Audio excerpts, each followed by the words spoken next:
Méthode de construction d'un pavé droit en perspective cavalière. Premièrement, on commence par représenter en vraie grandeur un rectangle qui représente la face avant. Alors, je mets en vraie grandeur, ça veut dire qu'il faut dessiner un vrai rectangle, mais il est bien entendu qu'on n'est pas obligé, sauf mention contraire, de mettre le bon nombre de centimètres. Donc ça correspond à la face avant. Donc elle est en vraie grandeur, donc la face c'est bien un rectangle. Deuxième partie. On trace ensuite 4 segments parallèles et de même longueur à partir de chacun des sommets du rectangle. Les longueurs de ces segments est faussée par la perspective, un de ces segments étant pointillé puisqu'on ne le voit pas. Donc faire très attention à vos parallèles parce qu'il suffit qu'il y ait une arête qui soit pas tout à fait parallèle aux autres et ça se voit tout de suite et votre solide ne correspondra pas à la perspective cavalière d'un pavé droit. Donc on doit faire 4 segments parallèles et même longueur puisque la face avant a 4 sommets. Donc si vous êtes sur une feuille à carreaux, vous comptez avec les carreaux en prenant par exemple des diagonales de carré. Et donc bien penser qu'il y en a un qui doit être en pointillé, donc celui-là parce qu'on ne le voit pas. Alors souvent, ces 4 arêtes, on les met sur la droite et le haut. Ça veut dire qu'on regarde le pavé droit légèrement par le bas. On aurait pu faire aussi les 4 segments parallèles et de même longueur vers le haut et vers la gauche. Cette fois-ci, on regarderait toujours vers le bas, mais on décalerait à droite.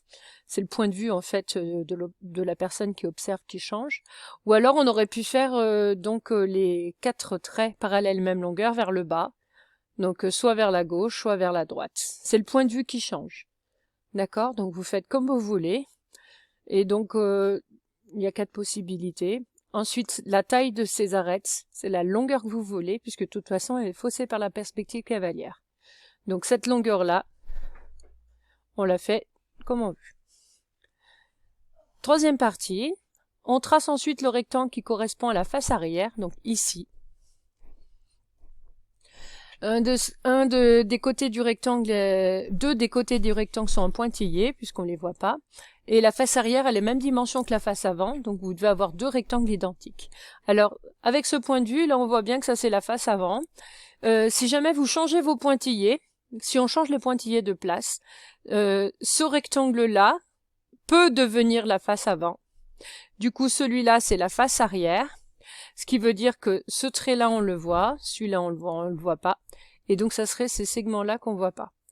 Donc, en changeant certains côtés du pointillé en trait plein au du trait plein en pointillé, vous allez changer le point de vue vous allez inverser le rôle de la face avant et de la face arrière.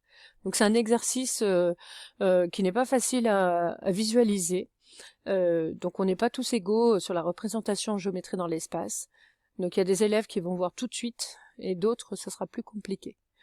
Remarque, pour la construction du cube en perspective cavalière, donc c'est exactement pareil. On commence par construire en vraie grandeur la face avant qui est un carré. Donc là on dessine un vrai carré, donc il doit bien avoir 4 angles droits et 4 côtés de même longueur. Le reste de la construction est inchangé. Donc là une remarque, faire très attention.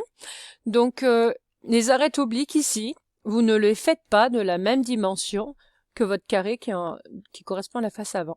Puisque les obliques sont forcément la longueur faussée, puisqu'ils sont obliques, ils sont faussés par la perspective.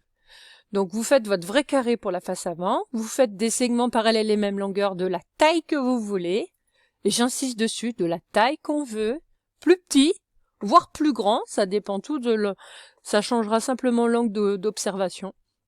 Et la face arrière doit bien sûr être un carré de même dimension que la face avant. Voilà. La méthode est terminée.